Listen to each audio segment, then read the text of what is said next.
la fameuse révision de cette Bible pour la Bible de Jésus-Christ Arman fait partie de l'équipe et je sais qu'il y a beaucoup de nuits blanches, n'est-ce pas? Ouais.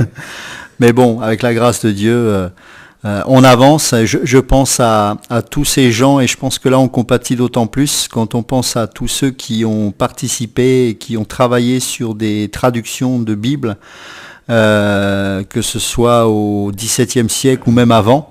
À la bougie, hein, avec la plume et l'encre, et nous qui avons les moyens technologiques d'aujourd'hui, on voit le travail qu'ils ont dû accomplir, c'est quand même extraordinaire.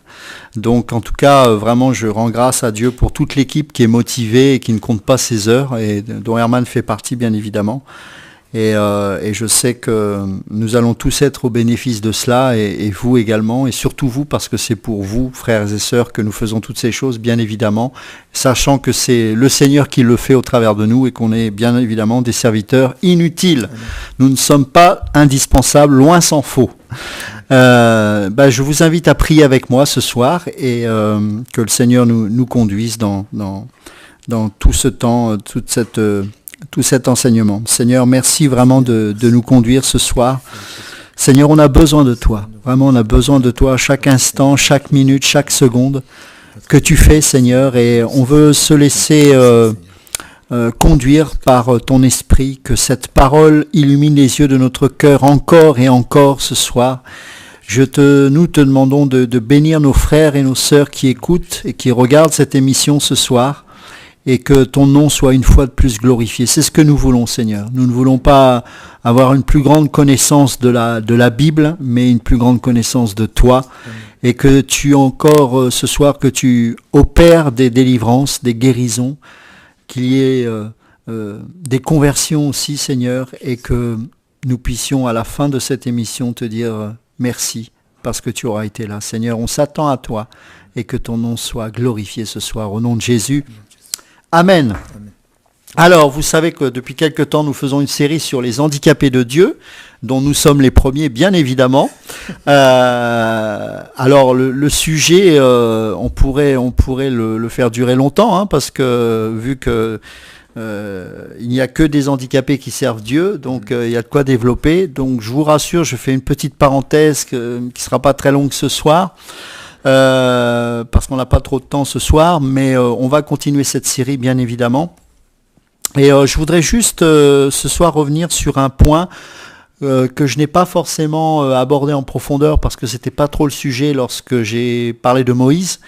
Et certaines personnes ont peut-être été interpellées quant à l'interprétation que j'ai faite sur la deuxième fois où Moïse reçoit l'étape de la loi, et la première fois il la reçoit directement de Dieu, et la deuxième fois j'ai précisé qu'il la recevait d'une manière indirecte et qu'il a dû les écrire, ces lois-là, bien que bien sûr dans les deux cas elles nous viennent de Dieu directement, ça c'est évident. Alors je vais développer juste cette partie, et après on verra comment le Seigneur va nous conduire, mais pour que vraiment ce soit bien clair et que vous ne soyez pas dans la confusion, parce que bien évidemment c'est pas le but. Et je voudrais qu'on lise ensemble Exode chapitre 31, donc si tu peux prendre ce passage, Exode chapitre 31, verset 18. Okay, je le lis. Oui. Donc Exode 31, verset 18. Et Dieu donna à Moïse, après qu'il eut achevé de parler avec lui sur la montagne de Sinaï, les deux tables du témoignage, tables de pierre écrites du doigt de Dieu. Voilà, donc c'est le premier passage où justement le Seigneur donne à Moïse ces fameuses tables dites du témoignage, ou tables de la loi, juste avant qu'il... et c'est la scène qui précède l'événement du veau d'or. Hein. Et là, bien évidemment, alors il faut faire attention aux mots, hein, pour ceux qui ont suivi Didasco, qui me connaissent, ils savent...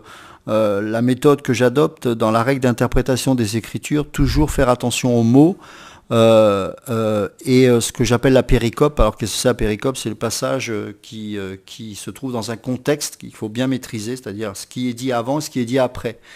Vous verrez que très souvent on se pose des questions qui sont qui ne nécessite pas forcément une tierce personne pour répondre. Il suffit simplement de comprendre et de lire le contexte, et la plupart du temps, je dirais même tout le temps, on a la réponse.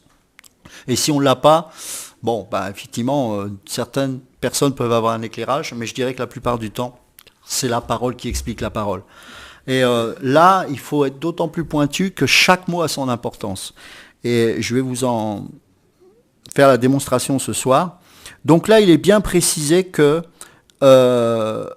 lorsque l'Éternel eut fini de parler à Moïse sur ce mont-là, il lui donna les 2 tables du témoignage. Mais il est précisé quelque chose de particulier, et on verra par la suite que ça a son importance, c'est qu'elles sont écrites par le Seigneur. Mais vous savez, des fois dans les Écritures, le Seigneur peut avoir dit, voilà, j'ai écrit ou j'ai fait cela, mais au travers de personnes. Mais c'est la même chose. De la même manière, quand vous parlez, vous recevez quelque chose du Saint-Esprit, c'est le Seigneur qui parle. Mais là, il est précisé, c'est pour ça qu'il faut faire très attention quand on explique ou quand on enseigne les Écritures, à bien interpréter dans le sens contextuel du texte. Et là, il est bien précisé que c'est écrit du doigt de Dieu. Du doigt de Dieu. Et c'est le seul passage où il est clairement montré que cette loi-là n'a pas eu d'intervention humaine, dans le sens où c'est pas Dieu qui a dicté cette loi à Moïse pour qu'ensuite il les écrive. D'accord ? Et il est dit qu'il lui donna les 2 tables. C'est-à-dire que les 2 tables n'ont pas été sculptées de la main de l'homme. Non. Ces 2 tables-là ont été préparées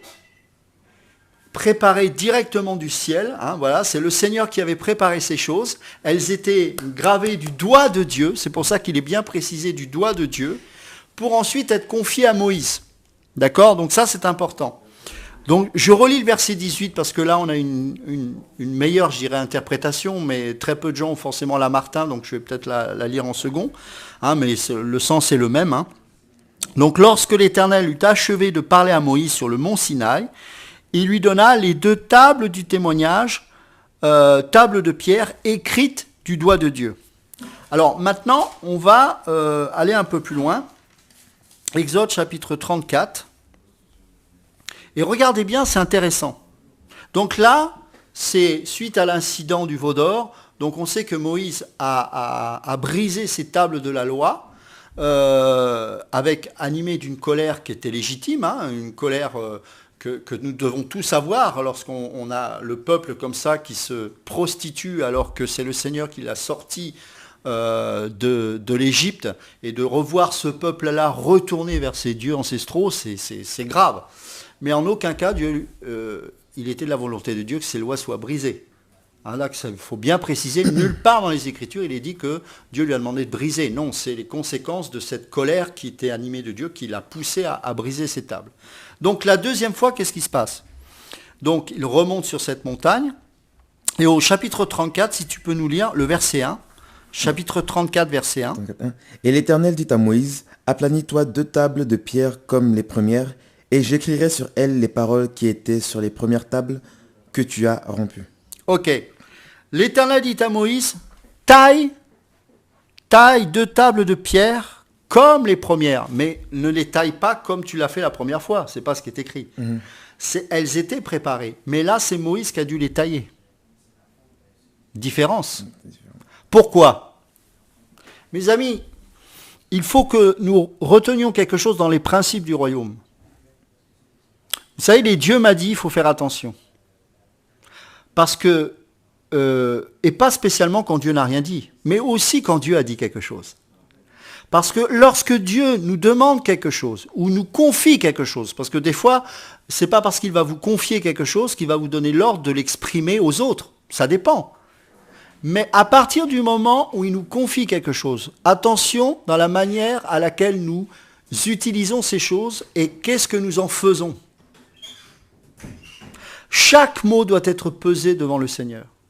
Et je trouve que les chrétiens, particulièrement charismatiques, hein, c'est-à-dire ceux qui croient au don du Saint-Esprit à juste titre, etc., ont cette familiarité avec le Seigneur qui me gêne moi personnellement.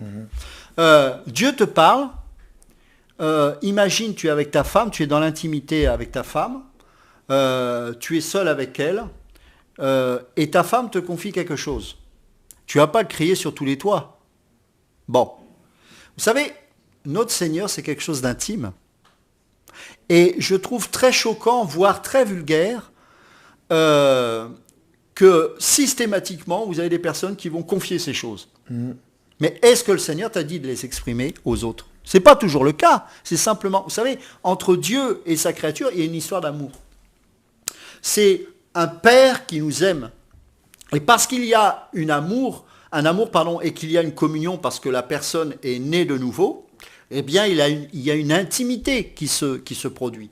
Et dans cette intimité-là, Dieu nous confie des choses, mais un peu comme un mari aussi peut confier des choses à son épouse. Et est-ce que l'épouse, rappelez-vous de la femme vertueuse et celle qui ne l'est pas, en opposition, et en opposition, celle qui n'est pas vertueuse, c'est celle qui va dans les carrefours des rues et qui va parler à voix haute.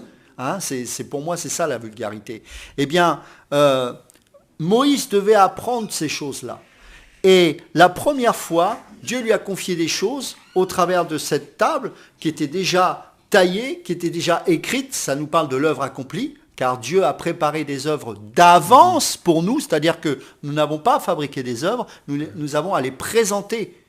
Et Moïse devait présenter cette table. Mais cet excès de colère montrait aussi un zèle un peu humain, et qui fait qu'il a brisé cette chose-là.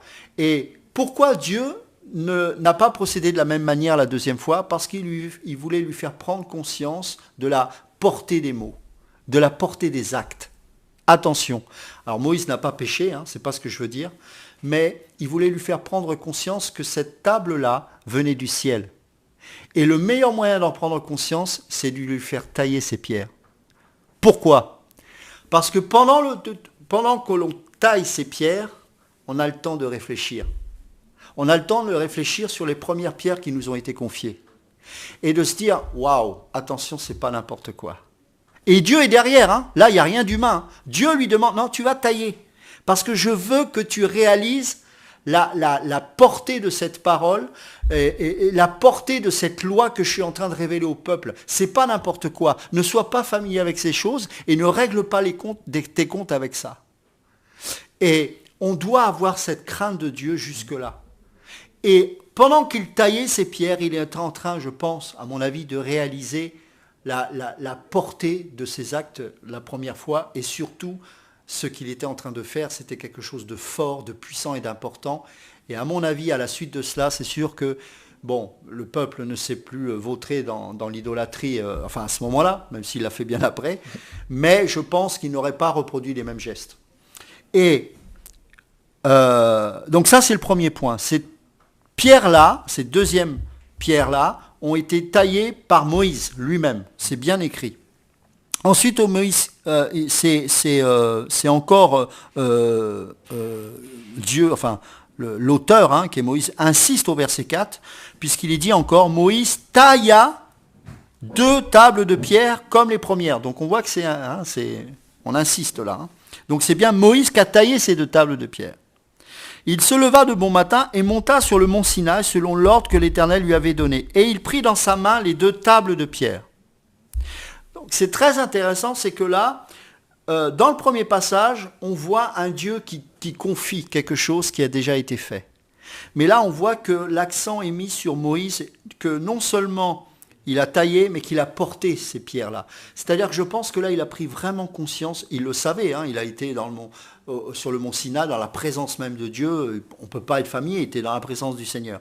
Mais là, par rapport à cette loi, je pense qu'il a d'autant plus pris conscience de l'importance de cette loi au travers de ses mains qu'il avait et qui ont taillé ces pierres, puis ensuite qui les ont portées. Vous voyez, je crois que l'œuvre, un enfant de Dieu, lorsqu'il porte l'œuvre de Dieu, c'est comme s'il est enceinte. L'œuvre est là, l'embryon est là, tout est prêt à être manifesté. Mais il faut avoir ce fardeau de porter quelque chose qui ne nous appartient pas, mais qui en même temps nous pèse. On en subit les conséquences. Une femme qui est enceinte de 8 ou 9 mois, même d'avant d'ailleurs, elle a mal au rein. La digestion alimentaire n'est plus la même parce que le bébé absorbe une grande partie de la nourriture, donc ça fatigue. Certaines peuvent enclencher des grossesses diabétiques.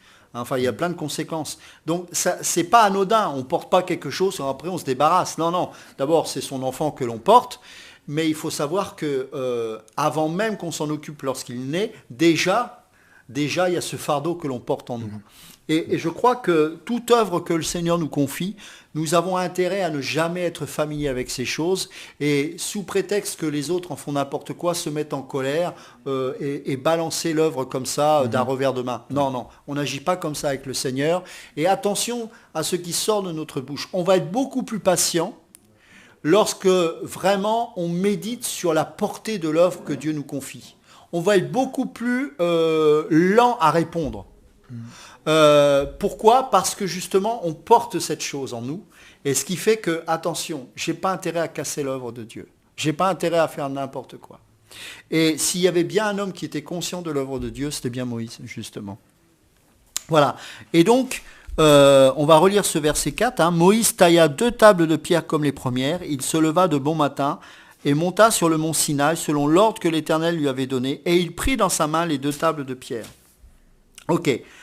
On va aller un peu plus loin. Je crois qu'il y a un autre passage avant. Bon, je ne sais plus où il est. C'est pas grave.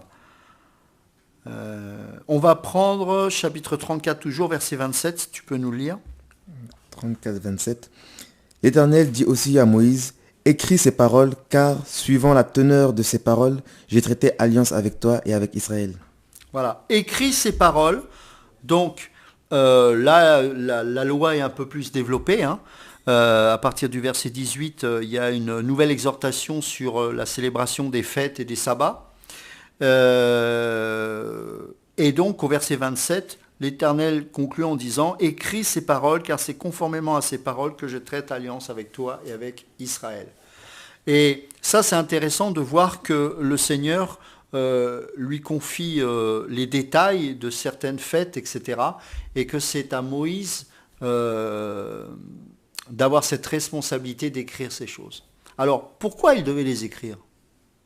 On peut se dire, mais le Seigneur, il a écrit la loi du doigt de Dieu dans les premières tables, et pourquoi là, alors qu'il va un peu plus en détail sur l'explication des fêtes, il faut que ce soit Moïse qui puisse écrire. D'abord, je dirais que la meilleure façon de retenir quelque chose, c'est de l'écrire. Vous savez, notre Père est un pédagogue et un enseignant. Donc, rappelez-vous que cette loi-là, il fallait que Moïse l'explique au peuple, dans les moindres détails, sans aucune erreur. Parce que là, il nous a parlé des fêtes. Il n'était pas question de prendre ça, alors, en gros, comme on dit très souvent, en gros, Dieu veut ça. Non, non, non, c'est dans les détails. Regardez le tabernacle, comment Moïse décrit ces choses. Voilà. Et donc, notre Père étant un pédagogue, qu'est-ce qu'il fait ? Il dit, bah voilà, tu vas prendre, bon, à l'époque c'était pas la plume, hein, c'était sûrement, je sais pas quoi, un truc pour tailler, et tu vas écrire toutes ces choses-là, parce qu'au moins tu vas les retenir. Et deuxième chose, c'est un peu comme la première chose, la première fois, enfin, la première réflexion que j'ai faite sur le fait qu'il ait réécrit les tables, c'est que ça lui permet de ne pas être familier avec cela. Et donc, vous savez, moi, je suis quelqu'un qui, par nature, par exemple, va être plutôt un visionnaire, mais je ne vais pas m'arrêter dans les détails. Et c'est un trait de caractère. Alors, c'est bien quand on veut avancer, mais si je n'ai pas quelqu'un qui, lui, a le sens du détail, ça va être compliqué. Avec le Seigneur, on ne peut pas trop fonctionner comme ça. Il peut nous donner une vision, mais on ne peut pas se contenter d'être juste un visionnaire. Je crois qu'à un moment donné, il faut se poser et aller en profondeur quant à la vision qu'il nous a donnée. Parce que très souvent, on peut en faire une mauvaise interprétation. Très souvent, vous avez des gens qui vont recevoir une vision qui vient réellement de Dieu, mais qui en font une mauvaise interprétation. Et donc, du coup, ils vont s'engager dans une voie qui n'est pas celle de Dieu. Et pourtant, Dieu, effectivement, a bien parlé. Pourtant, Dieu a donné des choses, mais elles ont mal été interprétées. Donc, le meilleur moyen de bien comprendre cela, c'est de l'écrire. Alors, de l'écrire physiquement parlant, mais aussi de l'écrire spirituellement, c'est-à-dire se poser, réfléchir. Et quand on reçoit une vision, la première chose à faire, c'est pas de l'accomplir, c'est de prier par rapport à cette vision. Et là, 99% des chrétiens, boum, ils se plantent. Vision, boum, on avance. Non, tu reçois une vision, pose-toi. Et prends une page blanche, dis Seigneur, ok, tu me donnes une vision. Concrètement, c'est quoi cette vision ? Quelles sont les conséquences de cela ? par rapport à ce que tu demandes. Hein, le Seigneur nous dit, hein, prends du recul, contemple l'ampleur des travaux avant de t'y engager. C'est biblique. Et donc, assieds-toi un temps, médite quant à cette vision, ne la remets pas en question, puisque tu as cette conviction, tout ce qui n'est pas le fruit de conviction est péché. Donc tu as cette conviction qu'elle vient réellement de Dieu. Maintenant, quelles sont les conséquences, quelles sont les portées de tout cela, l'enjeu, et par quoi dois-je commencer? Dieu ne va pas te faire tout le plan de détail forcément, hein, mais il va déjà te donner une piste. Et donc, il faut se poser. Il faut se poser. Et Moïse, je ne sais pas si vous réalisez la charge qu'il a eue, pas seulement de conduire le peuple, mais de retransmettre. On n'en parle pas assez de ça. Mais Moïse avait la charge de retransmettre toutes les lois, c'est-à-dire il avait le rôle de l'interprétation de la loi, et sans aucune erreur, sans aucune faille. Donc il fallait bien qu'il écrive ces choses pour les retenir, et ensuite pour en avoir une sainte crainte de ces choses, afin de les retranscrire de la manière la plus parfaite qu'il soit. Donc, c'est pareil pour nous. Ne soyons pas légers, mes amis, je vous en supplie, ne soyons pas légers. Et je vois trop de chrétiens légers qui comprennent mal les Écritures parce qu'ils ont un survol comme ça de l'Écriture sans rentrer en détail. Et du coup, qu'est-ce qui se passe? Ils perdent de la profondeur. Là, il y a des tas de gens qui ont vu le ciel, mais qui en font n'importe quoi. Ah là, j'ai vu le ciel, mais vous les voyez vivre, vous dites, dites donc, du coup, j'ai plus trop envie de voir le ciel quand je vois des chrétiens comme ça. Pourquoi? Parce que ça part dans tous les sens. Ça s'excite émotionnellement, ça voit le ciel, ça témoigne machin, mais ça témoigne de quoi? Allons, s'il vous plaît, dans 2 Corinthiens 12, et vous allez certainement être choqués. Vous savez, moi, les faiseurs de rêves, moi, je crains un peu tout ça. Je préfère quelqu'un qui reçoit peu de choses mais qui est fidèle jusqu'au bout. Amen. Sur les choses que Dieu lui confie. Et d'ailleurs, ne croyez pas que Dieu vous confiera de plus grandes choses si déjà vous faites tout et n'importe quoi avec le peu de choses qu'il nous donne, qu'il vous donne. 2 Corinthiens chapitre 12, si tu peux nous lire. Alors c'est Paul lui-même. Hein. On va prendre à partir du verset 1 jusqu'au verset 10. Si tu peux nous lire ça. Okay. Donc 2 Corinthiens 12. Certes, il ne m'est pas convenable de me glorifier, car je viendrai jusqu'aux visions et aux révélations du Seigneur. Je connais un homme en Christ, il y a 14 ans passés, si ce fut en corps, je ne sais, si ce fut hors du corps, je ne sais, Dieu le sait, qui a été ravi jusqu'au 3e ciel. Et je sais qu'un tel homme, si ce fut en corps, ou si ce fut hors du corps, je ne sais, Dieu le sait, a été ravi dans le paradis, et a eu des choses, du moins des paroles ineffables, qu'il n'est pas permis à l'homme de rapporter. Ok, je voudrais juste qu'on s'arrête là-dessus. Cet homme, on sait que c'est Paul. Vous allez me dire, mais alors il est hypocrite. Non, il n'est pas hypocrite, il reste dans l'humilité. Parce que, imaginez le ministère de Paul à l'époque. Il était d'une puissance extraordinaire, même si c'est après sa mort qu'on en verra les fruits. Mais déjà là, c'était quand même un Paul qui était dans son appel apostolique, là, vraiment dedans. Et si jamais il disait que c'était lui, je peux vous assurer qu'on l'aurait idolâtré. Ce qui était certainement le cas déjà à l'époque, hein, comme on peut idolâtrer tout homme qui est conduit par Dieu quand on n'a pas une relation vraiment correcte avec Dieu. Mais avec l'onction que dégageait Paul, vous pensez bien que si jamais il avait mis le mot Paul ici dans ses révélations qu'il avait reçues, je peux vous assurer que là, ça aurait été une catastrophe. Mais c'est pas seulement pour ça, mais on verra ça par la suite. Ce qui est important ici, c'est qu'il ne sait pas si c'est dans son corps ou hors de son corps. Et je crois qu'il ne le sait vraiment pas. Je crois qu'il ne le sait vraiment pas parce que je crois qu'on doit tous rester à notre place. On peut avoir été projeté dans le ciel. De quelle manière, soyons honnêtes, nous ne le savons pas. Pourquoi ? Parce que bien que nous soyons spirituels en tant qu'êtres nés de nouveau, nous restons dans un corps physique et il y a bien des choses que nous ne contrôlons pas. Et je vais vous dire quelque chose qui va peut-être vous choquer, mais je suis très surpris de voir des chrétiens qui vont plus passer de temps sur ce que c'est que la sorcellerie et comment ça fonctionne, plutôt que de chercher à comprendre qui est Dieu et comment lui il fonctionne. Moi je vais vous dire, je connais des gens qui sont bien plus expérimentés que moi, et c'est pas difficile parce que je m'y intéresse pas beaucoup, à la sorcellerie ou choses ça. Je dois en être conscient, évidemment, c'est important. Et je dois prendre conscience du combat que j'ai à mener par rapport à ces choses. Mais je sais une chose, c'est premièrement, ils ont été vaincus, et ils ont été vaincus, pas par moi, ni par Herman, mais par Jésus-Christ. Oui. Donc plutôt que de m'attarder sur le vaincu, je ferais mieux de m'attarder sur le vainqueur. Parce que si je m'attarde sur le vaincu, je vais être vaincu. Parce que, imaginez, vous êtes sur un chemin. Je prends cet objet, peu importe l'objet, hein, ce n'est pas l'objet qui compte. Mais je marche sur ce chemin, moi ou vous, hein, peu importe. Je parle à un enfant de Dieu. Il y a quelque chose ici et il y a quelque chose ici. Il y a un objet à votre gauche sur votre chemin et un objet sur votre droite. Votre but, c'est Christ. Christ, il n'est pas sur les côtés. Hein. On met sur les côtés des choses qui n'ont pas de valeur. Mais ce qui a de la valeur doit être au centre de notre vie. Donc Jésus, j'ose espérer qu'il n'est pas sur le côté de vos vies. Il est en face. Comment pouvons-nous regarder quelque chose sur les côtés alors qu'on est censé avoir nos regards fixés sur le devant ? Il y a un problème, mes amis. Je crois qu'il y a un sérieux problème. Parce que sur le chemin, la seule chose que je dois regarder afin de connaître non seulement la volonté de Dieu, mais d'aller jusqu'au bout de ce que Dieu me demande de faire, c'est de regarder droit devant moi parce que c'est Christ qui est là.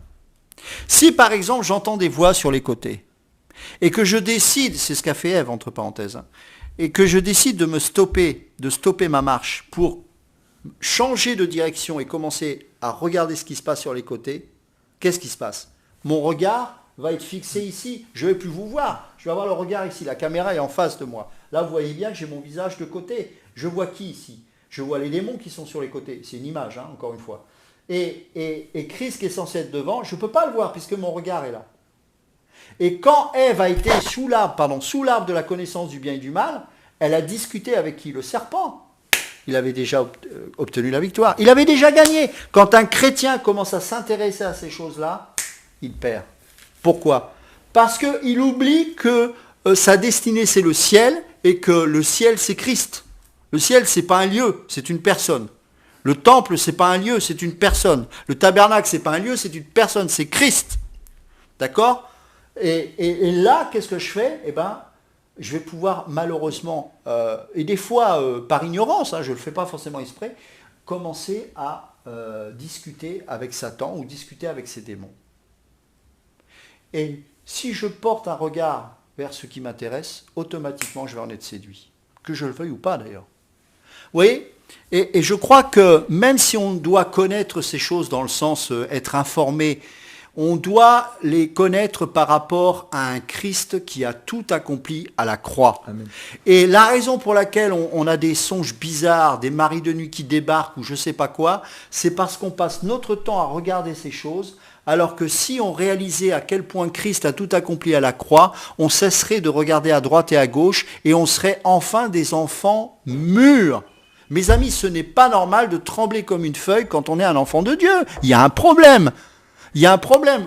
Soit Dieu ment, soit c'est moi qui mens. Bon, moi, le postulat de base, il est clair. Dieu ne ment jamais. Hein? Dieu n'est point un homme pour mentir. D'accord? Donc, c'est moi qui mens. C'est moi qui ai un problème. Donc, si alors que je suis censé marcher dans la sanctification, j'ai toujours des choses étranges qui me parviennent comme ça, et j'en ai peur, parce qu'il y aura des combats, évidemment. Quand on marche avec Dieu, Satan se dresse, etc. Mais notre foi est troublée, pourquoi? Parce qu'on porte plus d'intérêt à ce qui se manifeste à nous, au lieu de porter notre regard sur celui qui a tout accompli à la croix. Vous voyez? Ça ne veut pas dire que vous ne serez jamais confronté aux démons et que vous n'aurez pas de problème. Non! Mais, dans tous les cas, rien ne m'empêchera d'avancer droit devant moi. Les démons peuvent crier sur les côtés, c'est pas grave, je regarde Christ. Vous voyez, imaginez la caméra me voyait en face, imaginez il y a Christ en face. Bon, je regarde, je ne m'attarde pas sur ces choses-là. Smith, j'arrive pas, il a un nom compliqué, j'arrive pas à dire son nom correctement, c'est Singleworth, voilà, c'est ça. C'était un homme du réveil du 19e siècle. On raconte, parce que c'est quelqu'un qui a écrit un livre sur sa vie, qui dit une scène, c'est qu'un jour, il était en train de dormir dans sa chambre, et puis au milieu de la nuit, il est réveillé, et c'est Satan en personne qui le regarde comme ça. Et la réaction de cet homme, c'est de dire, ah, mais c'est que toi, et il se rendort. Bon, je veux dire, alors évidemment, je pense qu'il y a une maturité, il a vu aussi l'œuvre de Christ se manifester avec puissance au travers de sa vie, donc je pense que voilà, ça s'est pas fait comme ça. Mais on doit tendre vers cette foi-là, c'est-à-dire, mince, soit on pêche, auquel cas on ouvre des portes, bon bah là, évidemment, c'est compliqué, mais si à chaque fois qu'il y a un démon qui se manifeste, on est là, c'est la panique à bord, alors qu'on sait qu'on marche avec Dieu, non, mes amis, il faut être sérieux. Élevons Christ. Parlons de Christ, moi je sais qu'à chaque fois que Christ est enseigné, il y a l'adoration qui vient, il y a la louange, et on repart avec la foi, avec le zèle de Dieu, et voilà, et on a l'assurance de notre salut, et on y travaille à cette assurance, et travailler à notre salut, c'est quoi? C'est travailler à connaître Christ et à vivre dans l'obéissance par rapport à ce qu'il est et ce qu'il demande de nous. C'est aussi simple que ça, mais si en permanence je regarde les sorciers machin, et les vampires, est-ce que ça existe, et les machins... Bon, enfin, je sais pas, mais à un moment donné, il faut se calmer, quoi. Donc, soyons sérieux, parce que Paul lui-même, vous savez, je vais vous dire quelque chose. Il y a des hommes qui reçoivent des choses du ciel et qui ne tombent pas. Ils sont rares, mais je pense qu'on en connaît tous un, qui reçoit des choses de Dieu, et merci Seigneur, il est gardé. Mais soit on a à cœur de les exprimer pour encourager le peuple de Dieu, et ça peut m'encourager, mais des fois, il y a des hommes qui me racontent des trucs, je sens qu'il y a la chair derrière et que c'est de l'orgueil. Et je peux vous dire que la plupart du temps, ces gens-là, on ne sait plus où ils sont, au bout de 3, 4 ans, 5 ans de ministère, entre guillemets, on ne les voit plus. Pourquoi? Parce que au départ, vous savez, Dieu est bon.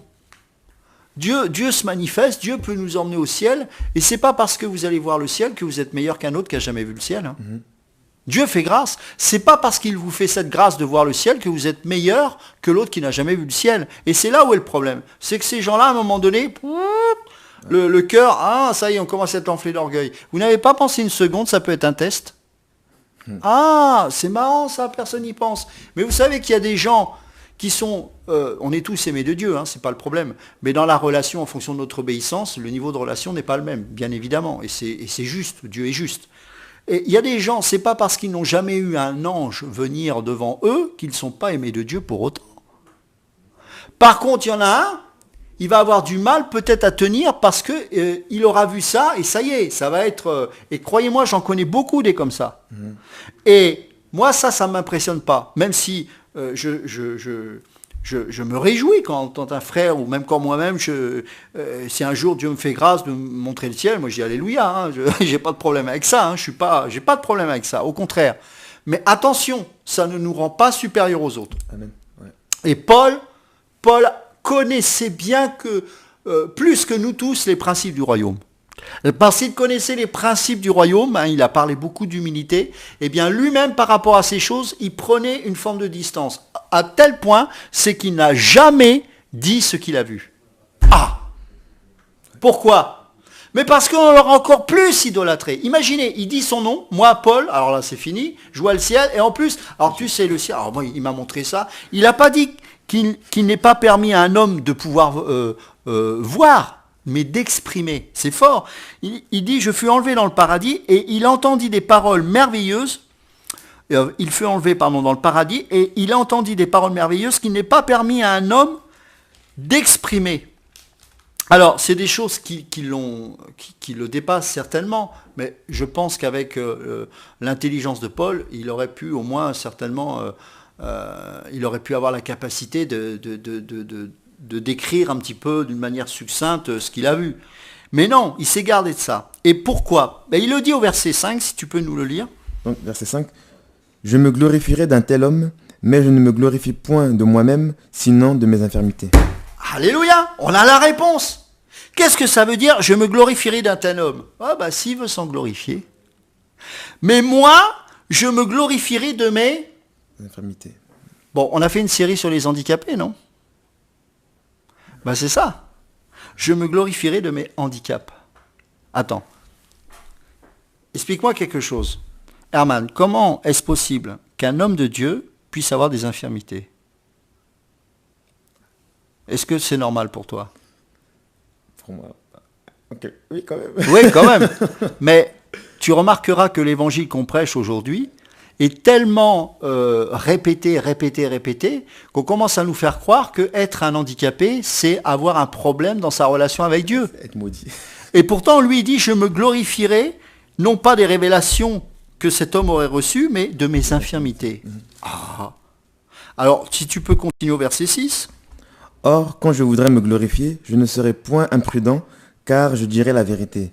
Mais je m'en abstiens, afin que personne ne s'estime au-dessus de ceux qu'il me voit être ou de ceux qu'il entend dire de moi. C'est clair, C'est clair. hein, il donne la raison. Pourquoi ? Parce qu'il ne veut pas que quelqu'un ait une opinion supérieure à ce qu'il est réellement. Pour pas qu'il soit glorifié. Et il préfère passer pour un insensé. C'est fort parce que Paul, encore une fois, avait un ministère apostolique d'une puissance extraordinaire. Redoutable, si tu peux continuer. Donc, verset 7.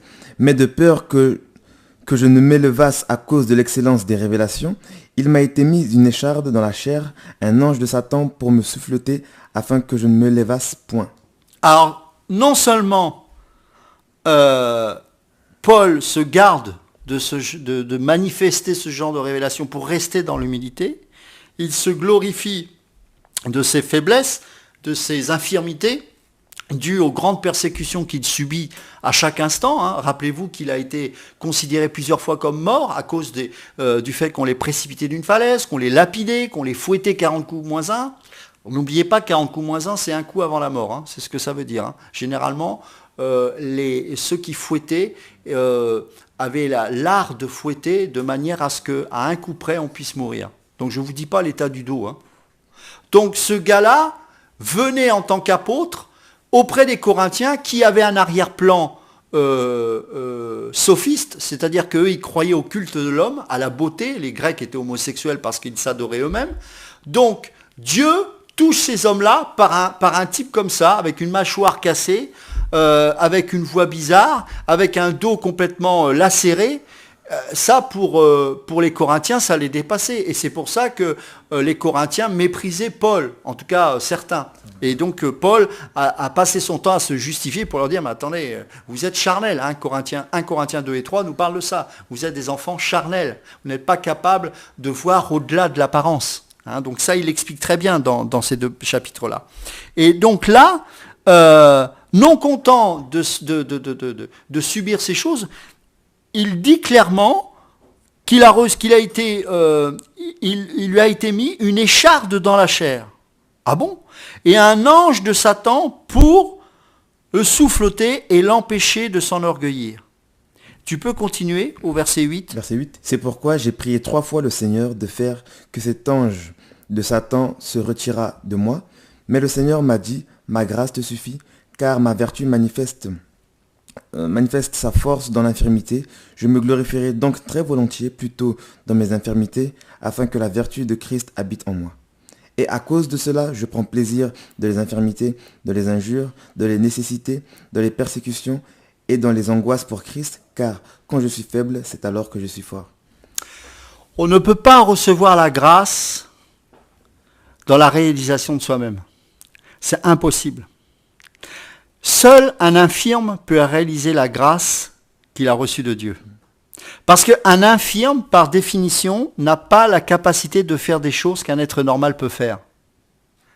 Donc, s'il est capable de les faire en étant infirme, c'est qu'il a la grâce. Vous comprenez ? C'est pour ça que beaucoup de gens parlent de la grâce, mais ne savent pas ce que c'est que la grâce. La grâce, c'est quand tu sais que tu n'as pas la capacité par toi-même de faire les choses, mais que Dieu te demande de les faire, et donc il te donne cette grâce de pouvoir les faire, non pas avec l'énergie de ta chair, puisque tu es faible dans la chair, mais avec l'énergie de la foi. Et c'est ça qu'on a besoin de comprendre. La grâce et la foi sont intimement liées. Parce que lorsque la grâce et la vérité sont venues par Jésus-Christ, ça a suscité la foi, parce que la foi vient de ce que l'on entend. La grâce parle, hein, c'est Jésus qui parle. La grâce, c'est pas un concept, c'est pas une philosophie, c'est pas une sagesse, c'est la sagesse personnifiée, c'est Jésus-Christ.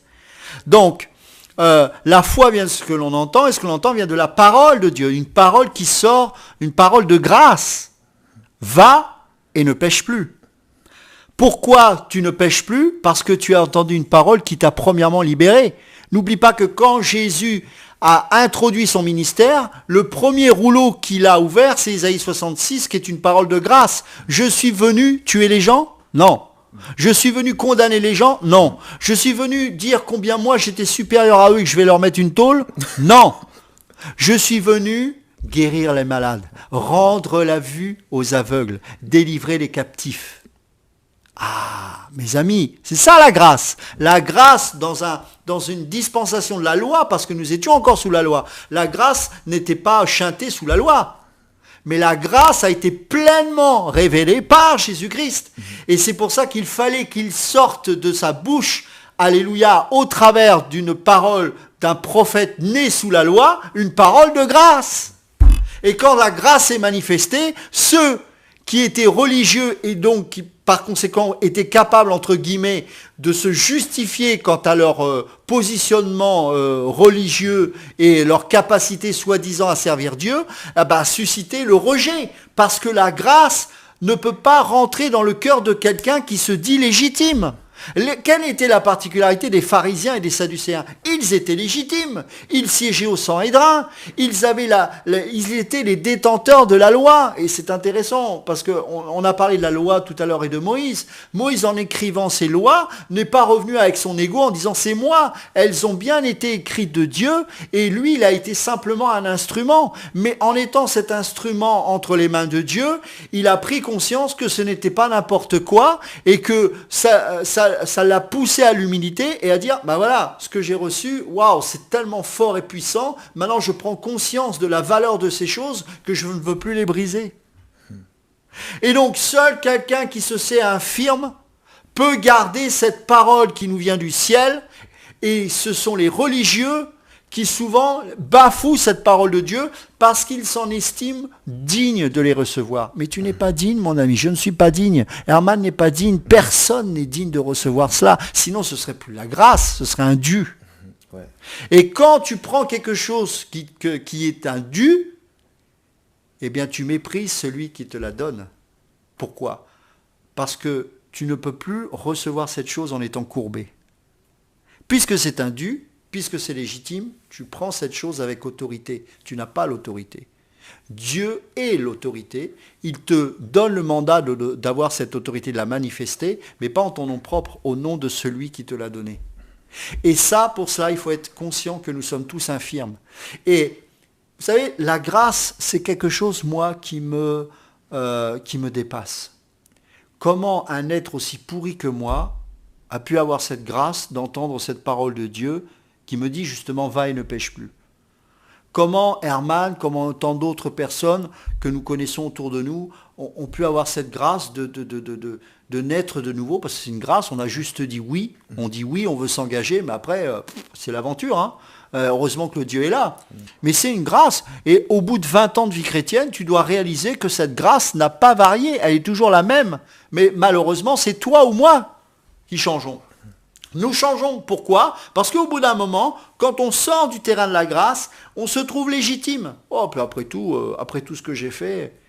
Mais si jamais, peu de temps avant de mourir, tu t'écartes du chemin, c'est fini. Donc tu vois bien que c'est une grâce. Parce que Dieu va pas... C'est aujourd'hui. Le Seigneur dit... Vous savez, le Seigneur, c'est un Dieu du maintenant. Tu peux avoir fait quelque chose d'extraordinaire pendant 20 ans, et si la dernière année tu fais n'importe quoi, tu passes à côté. Pourquoi ? Parce que Dieu dit, c'est aujourd'hui le jour du salut. Dieu est un Dieu non pas d'œuvre, mais de relation. L'œuvre que tu as manifestée, c'est une œuvre qui était déjà prête au ciel. Cette œuvre s'est manifestée par la foi que tu as eue, et donc par la grâce. Parce que la foi, non, bien sûr, ça suscite l'obéissance, ça suscite une intervention humaine, mais l'origine de l'œuvre, c'est la foi. Et la foi, c'est quoi? C'est de dire oui à ce que le Seigneur a déjà accompli et ce que le Seigneur va révéler au travers de toi. Donc, si tu restes sur ce chemin de la grâce, tu iras jusqu'au bout. Mais si à un moment donné, tu crois que ces choses viennent de toi, attention, tu es en danger. Et c'est pour ça que ceux qui reçoivent des révélations du ciel doivent faire attention. Parce que à un moment donné, ils peuvent, dans l'ego, et Satan utilise beaucoup ça, dire « Oh, tu as vu... ce frère, il a vu le ciel, ou cette sœur a vu le ciel, cette sœur, ou je ne sais pas quoi. » Et alléluia, c'est super. Moi, personnellement, quand j'entends certains témoignages, ça me montre que Dieu est bien vivant. Ça, on a besoin de ce genre d'encouragement. Attention, je ne dis pas qu'il faut rejeter ces choses, au contraire, au contraire. Mais attention à les recevoir dans un cœur, parce que Dieu nous teste avec ces choses-là. Vous savez, Paul a eu cette écharpe, pourquoi? Parce qu'il a eu des sacrées révélations. Il a eu la révélation du mystère de Christ et la révélation du mystère de l'Église. C'est pas Pierre qui l'a reçu. Pierre n'a pas reçu le mystère la révélation du mystère de l'Église. C'est Paul. Et aujourd'hui, des hommes, moi le premier, je suppose, enfin j'en sais rien, mais j'espère que non, mais bon, on aurait reçu ces révélations-là, mais on aurait un melon comme ça. On aurait une tête tellement large qu'on ne pourrait même pas passer la porte. Mais Paul n'était pas meilleur que nous, mais la grâce qui lui a été accordée, c'est d'avoir cette écharde. C'est pour ça que Jésus a dit à Paul, ma grâce te suffit. Pourquoi ? Mais parce que justement, l'écharde est un moyen d'expérimenter la grâce de Dieu. Tant que tu restes handicapé, entre guillemets, de Dieu, je vous rappelle ce sujet, tu expérimentes la grâce de Dieu. Rappelez-vous l'enseignement qu'on a donné sur Méphibosheth. Méphibosheth qui était sur cette table, est-ce qu'il pouvait se vanter d'être comme David, d'avoir obtenu des victoires au travers de sa force, à la force de son bras? Est-ce qu'il était comme ses généraux, parce qu'à la table du roi, il y avait ses ministres, ses amis intimes et ses généraux, qui eux avaient œuvré. Mais Méphibosheth, il n'a rien fait, lui. Mais il pouvait se réjouir également parce qu'il était à la table des victorieux. Et personne ne pouvait regarder son handicap puisqu'il se situait au niveau des pieds, et comme les pieds étaient sous la table, on ne voyait pas cela. Donc on n'était pas sans cesse en train de se rappeler de ce qu'il était avant. Deuxième principe du royaume de Dieu. Quand vous connaissez la vie passée de quelqu'un avant sa nouvelle naissance, regardez cet homme comme Dieu le regarde, c'est-à-dire que les choses anciennes sont passées. Ne remettez pas à l'ordre du jour des choses qui n'existent plus aux yeux de Dieu. Parce que, attention, vous attaquez directement à Dieu en faisant ça. Et moi, je suis triste de voir qu'on aime dans les assemblées cancaner sur le passé des uns et des autres. Et je bénis Dieu pour ce pasteur qui m'a formé, qui m'a toujours enseigné que quand une personne était convertie, qu'on ne la connaissait pas, qui arrivait dans l'église, on ne s'intéressait pas à son passé. Et quand le pasteur recevait des choses de cet homme, il ne confiait jamais à l'assemblée ce qu'il avait entendu de par son passé. Pourquoi ? Parce qu'il voulait que quand cet homme rentre dans l'assemblée, eh bien les autres le voient réellement comme Dieu le voit, c'est-à-dire un être né de nouveau. Alors évidemment, s'il pêche et tout ça, là on applique les principes bibliques, bien évidemment, on ne va pas couvrir les péchés, non, bien sûr. Mais à partir du moment où c'était une vie passée, que voilà, il s'est converti, c'est fini. Aux yeux de Dieu, le sang a effacé ces choses. Mais nous, on est sans cesse en train, il semblerait que dans son témoignage, il avait été jadis tel. C'est pareil, quand vous témoignez des choses de Dieu, je vous en supplie, mes frères et sœurs, ne passez pas une demi-heure sur des choses du passé qui ne glorifient que Satan, et puis seulement 5 minutes sur Dieu. Il y a un problème. Quand on témoigne de Jésus, ça doit être 10 minutes du passé, et en proportion, une demi-heure sur Christ.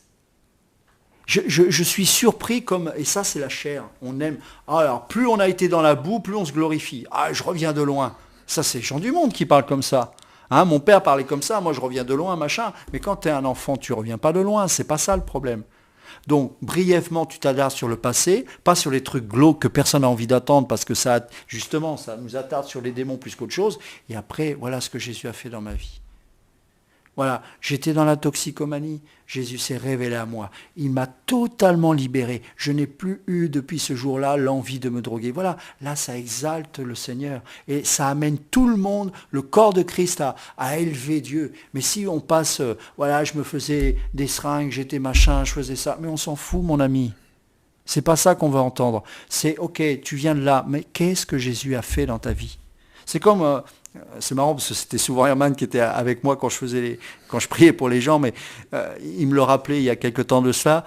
Et c'est vrai que je dis souvent, c'est quoi ton témoignage ? Et la plupart du temps, les gens n'avaient rien à me dire. Tu t'en rappelles ? Ils disaient, j'ai quitté une religion, maintenant je suis dans une autre religion. Oui, mais qu'est-ce qui s'est passé dans ta vie ? C'est quoi ta conversion ? Et je suis surpris de voir que les gens n'ont pas grand-chose à dire.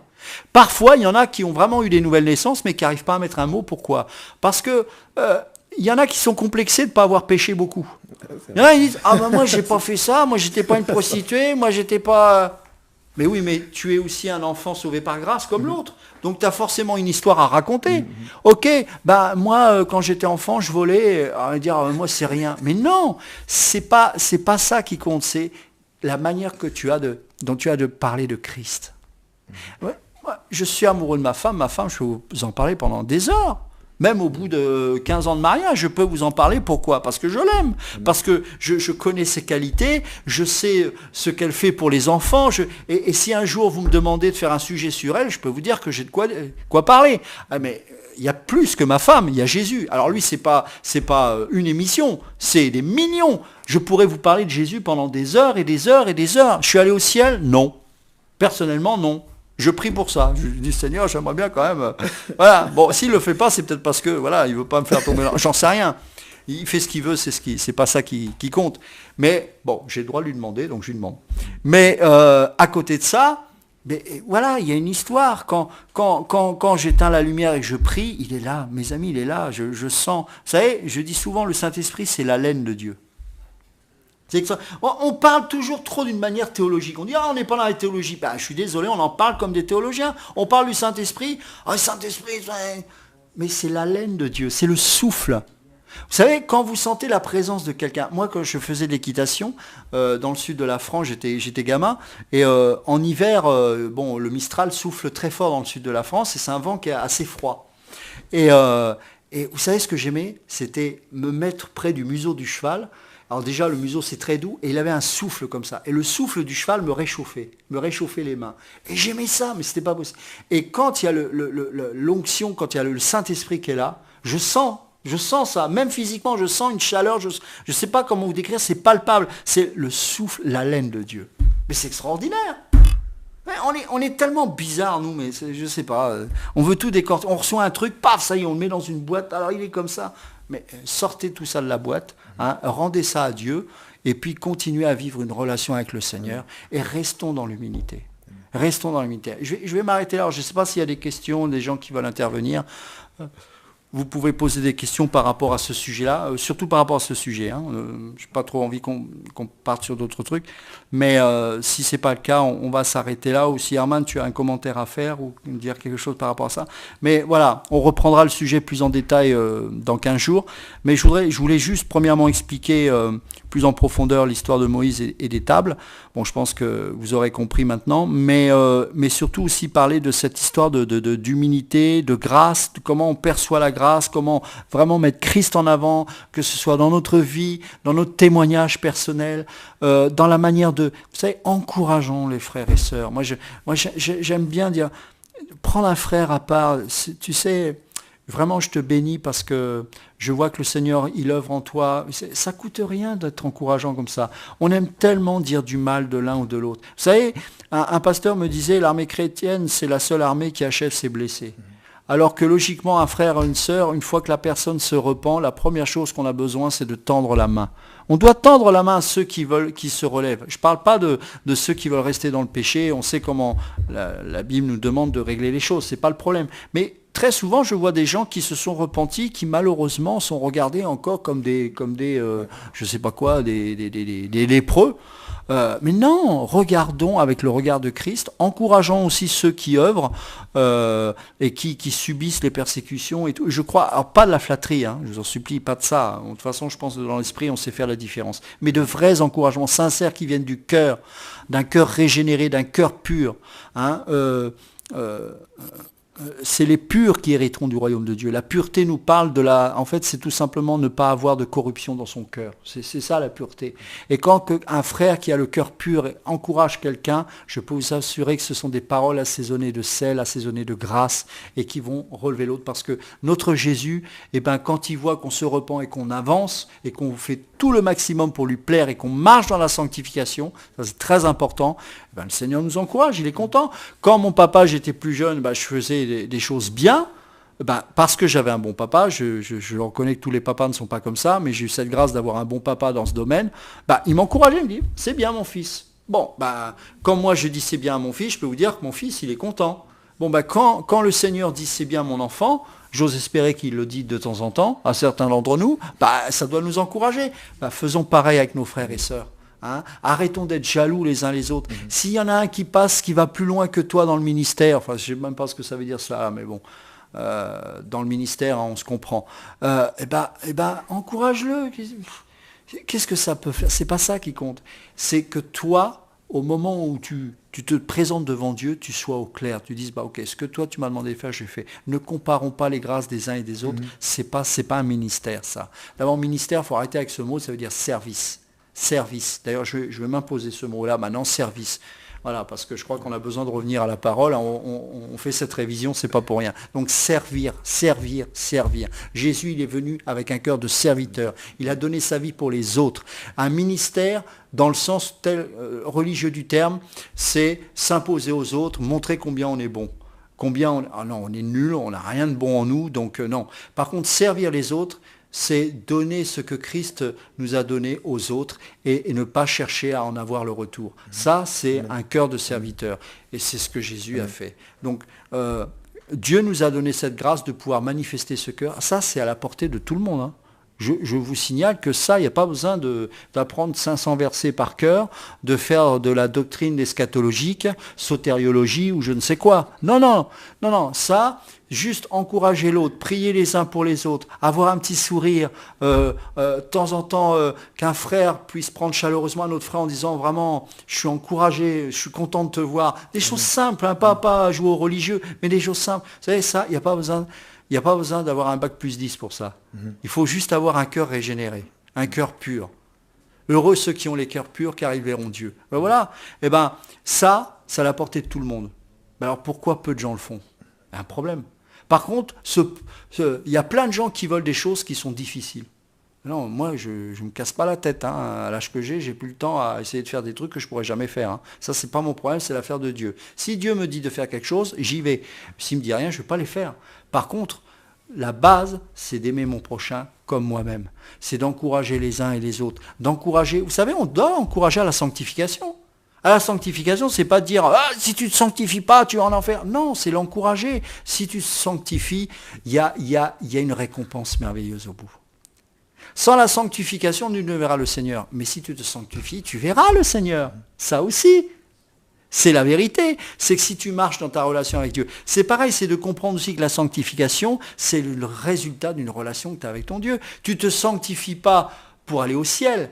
Tu te sanctifies parce que Jésus a fait descendre le ciel dans ton cœur. Et parce que Jésus est dans ton cœur, alors le fruit de ta relation avec Dieu, c'est la sanctification. La sanctification, selon l'Épître aux Romains, c'est un fruit. C'est un fruit. Le religieux, lui, il pense qu'en étant, faisant, 30 jours de jeûne, tout ça, il va atteindre Dieu. Il y a des gens qui vous disent, je jeûne pour avoir l'onction. Citez-moi un passage qui dit qu'on doit jeûner pour avoir l'onction. C'est pas biblique. Ésaïe 58, c'est un jeûne d'humilité.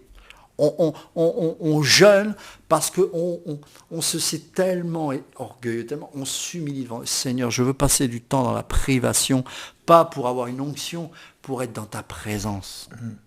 L'onction ne vient pas de tes efforts, l'onction vient de la grâce. Charis, don, c'est grâce. Amen.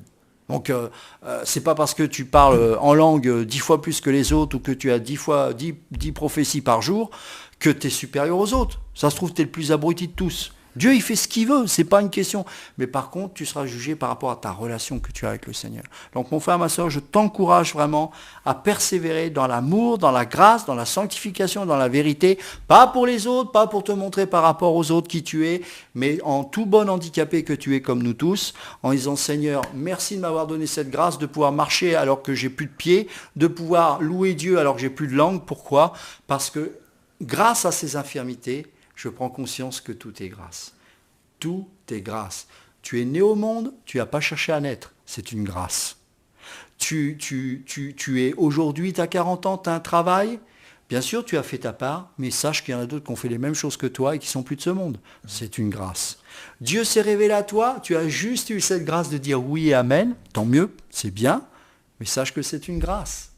Et puis quand tu iras au ciel, tu remercieras ce Dieu de grâce de t'avoir fait grâce sur cette terre. Soyez bénis, Seigneur. Merci pour mes frères et sœurs. Encourage-les, bénis-les. que tous ensemble nous puissions aller au ciel, vraiment que tu brises l'orgueil, tu brises la religiosité, tu brises tout ce qui n'est pas à ta gloire.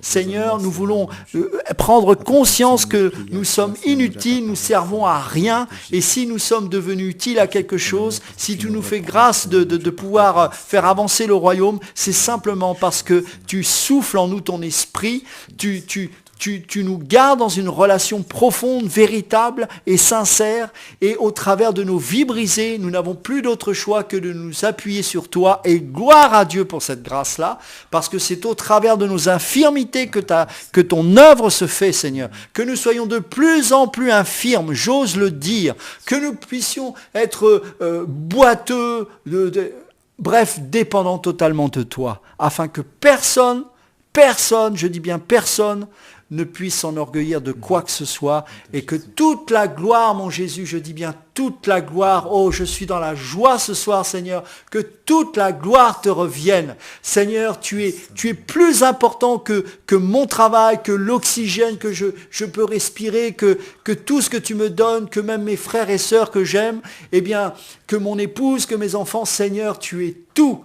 Tu es tout, à toi seul la gloire, que tout ce que nous pouvons faire ici-bas, que ce soit au travers de la révision de cette Bible, au travers de TV de vie, de Didasco, du pain quotidien, que aucun homme, aucune femme ne puisse se croire indispensable, puisse se croire nécessaire. Non, nous sommes inutiles, et la seule chose que nous voulons, c'est toi, Jésus. Que le monde sache qu'il n'y a qu'un seul homme qui n'est plus infirme parce qu'il est au ciel, et c'est notre Dieu, et c'est toi notre Dieu.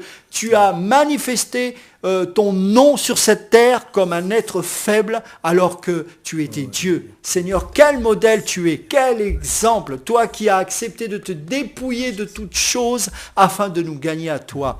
Seigneur, que ton nom soit béni, et que ce serait vraiment désolant que nous puissions nous mettre en avant. Tu es tellement pur, tellement vrai, tellement saint. Seigneur, nous t'adorons, nous t'aimons, nous t'exaltons, notre cœur est dans la joie, dans la louange et dans l'adoration, et je peux comprendre et saisir en esprit ce soir, quand Paul pouvait en prison, ou Pierre, ou Silas et tant d'autres pouvaient louer les louanges de Dieu en prison, dans la faiblesse, parce qu'il y a une profondeur dans l'intimité, dans la relation avec toi, qui fait que, au travers d'un être brisé, d'un être qui n'est peut-être plus capable de mouvement, eh bien, il peut sortir quelque chose de beau, puisque c'est toi qui s'exprime au travers de nos vies brisées. Seigneur, à toi la gloire, bénis mes frères et sœurs, et que tous ensemble, nous puissions l'adorer, et comme Enoch, un jour être enlevé sans nous en rendre compte, et nous continuerons cette adoration au ciel dans ta présence. Sois béni, Jésus. Amen. Amen. Que Dieu vous bénisse, et à dans 15 jours, si Dieu veut.